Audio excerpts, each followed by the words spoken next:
నమస్తే, welcome to editor analysis. AP assembly సమావేశాలండి. ఆసక్తికరంగా సన్నివేశం మనం చూసాం.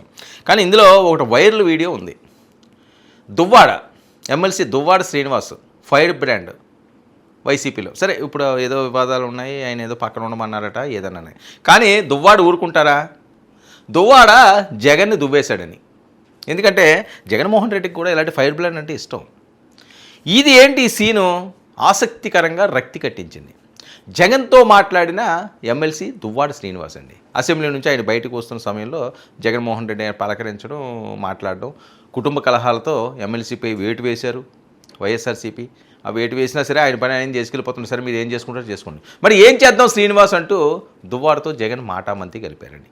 వీరిద్దరి ఇష్యూ ఏపీ రాజకీయాలు ఇప్పుడు హాట్ టాపిక్గా మారుతుంది. ఎందుకంటే జగన్ అంటే దువ్వాడకు ఎనలేని అభిమానం, ఎటువంటి అనుమానం అవసరం లేదు.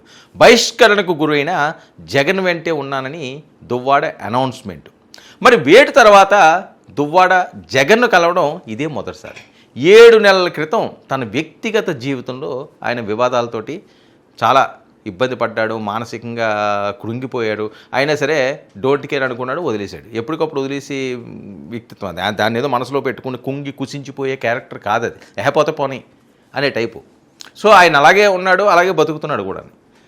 సరే, పార్టీ ప్రతిష్టకు భంగం కలిగిస్తున్నాయన్న కారణంతో జగన్ దువ్వాడను పార్టీ నుంచి సస్పెండ్ చేశారు. అప్పటి నుంచి దువ్వాడ తను ఒంటరిగానే రాజకీయ ప్రయాణం చేస్తున్నాడు. ఆ ప్రాంతాన్ని అయితే ఆయన వదలలేదు, నడుస్తున్నాడు ఆ రకంగానే ఆయనకి నచ్చినట్లుగా. ఇక సమస్యలపై చర్చించేందుకు తాడేపల్లికి రావాలని చెప్పి జగన్మోహన్ రెడ్డి గారు దువ్వాడిని పిలిచారండి. ఏమున్నాయి సమస్యలు? సరే, జరిగిపోయింది ఏది, నువ్వు రా, ఇంటికి రా మాట్లాడుతుంది, శ్రీనివాస్ రా ఇంటికి రా అన్నారట.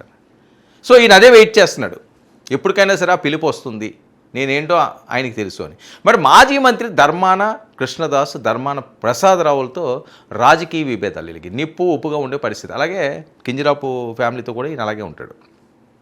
మరి జగన్ దృష్టికి తీసుకువెళ్తానని దువ్వాడ మాట్లాడుతున్నాడు. ఇదిగో నాకు ఏ ప్రాబ్లం ఉన్నాయన్నా దీన్ని మీరు కొద్దిగా షార్ట్అవుట్ చేయండి అని. మరి ఈ పరిణామం దువ్వాడ తిరిగి సొంత పార్టీ గూటికి చేరుతారనడంలో ఎటువంటి సందేహం లేదు అంటూ వస్తున్న కథనాలు. మరి జగన్తో భేటీ తర్వాత వైసీపీలో కంటిన్యూ ఈయన అవుతాడు, ఇంక మళ్ళీ తనదైన స్టైల్లో స్పీడ్ పెంచుతాడని. మరి వైసీపీ తనకు మళ్ళీ అవకాశం ఇస్తుందని ఈయన ఆశిస్తున్నట్లుగా వాళ్ళ ఫ్యాన్స్ కూడా చెప్తున్నారు. ఒకవేళ పార్టీ డోర్స్ క్లోజ్ చేస్తే వచ్చే ఎన్నికల్లో ఇండిపెండెంట్గా అయినా సరే పోటీ చేసేస్తాడు ఆయన. నేను పట్టిన కుందేలకి 3 కాళ్ళు అన్నట్టుగా ఉంటాడు ఆయన కొన్ని అంశాల్లో, అన్నింటిలోనే అని నేను చెప్పట్లేదు. ఆయనకి ఏదన్నా కాలిందనుకోండి ఇంకంతే, దాని మీద ఉండిపోతాడు. లేకపోతే ఇప్పుడు అదే పార్టీలో ఉండి ధర్మాన్నో లేకపోతే ఇంకొకరినో ఎందుకు వాళ్ళతోటి పెంచుకోవాలి? సరే, కాంప్రమైజ్ అవుదామంటే కాంప్రమైజ్ అయ్యే క్యారెక్టర్ కాదు అది.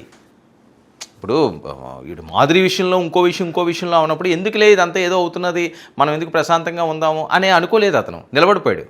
ఎవరేమనుకున్నా డోంట్ కేర్ అన్నారు, నిలబడిపోయాడు. సో అలాంటి వాళ్ళు ఏంటంటే అంత ఈజీగా దేనికి లొంగరు, అంత ఈజీగా దేన్ని వదలరు. అదే దువ్వాడ క్యారెక్టర్. మరి తన బలాన్ని నిరూపించుకుంటానని సవాల్ కూడా విసురుతున్నాడు ఆయన. నేనేంటో చూపిస్తాను, నా బలం ఏంటో చూపిస్తాను. మరి మండల్లో తన సొంత అజెండాతో ప్రజా సమస్యలపై గలం విప్పడం, మరి తిరుమల లడ్డు వంటి అంశాల్లో భక్తుల పక్షాన నిలుస్తానని అనౌన్సులు చేయడం, దువ్వాడ విషయంలో జగన్ ఆచితూచి అడుగులు వేయడం. మరి శ్రీకాకుళం జిల్లాలో బలమైన నేతలుగా ఉన్న ధర్మాన సోదరులు దువ్వాడను పార్టీలోకి తీసుకోవడానికి తీవ్రంగా వ్యతిరేకిస్తున్నారట. ఎట్టి పరిస్థితుల్లో తీసుకోవడానికి వీల్లేదంటున్నారట. మరి జిల్లా రాజకీయాల్లో తన పట్టు కోల్పోకుండా ఉండాలంటే దువ్వాడను దూరం పెట్టడమే మేలని జగన్కు సీనియర్స్ సూచిస్తున్నారట. మేము సీరియస్గా ఉండాలంటే అతను పక్కన పెట్టుకోవద్దని. అయితే జగన్ ధర్మాన వర్గం వైపు మొగ్గు చూపితే దువ్వాడకు వైసీపీలో స్థానం లభించడం కష్టం. అయితే దువ్వాడ ముందున్న ఆప్షన్ టీడీపీ లేదా జనసేన పార్టీలే. మరి జగన్ అపాయింట్మెంట్ అయితే ఇచ్చారు, కానీ మరి ఆయన ఏం మాట్లాడతారు, పార్టీలో గ్రీన్ సిగ్నల్ ఇస్తారా అన్నది సస్పెన్స్.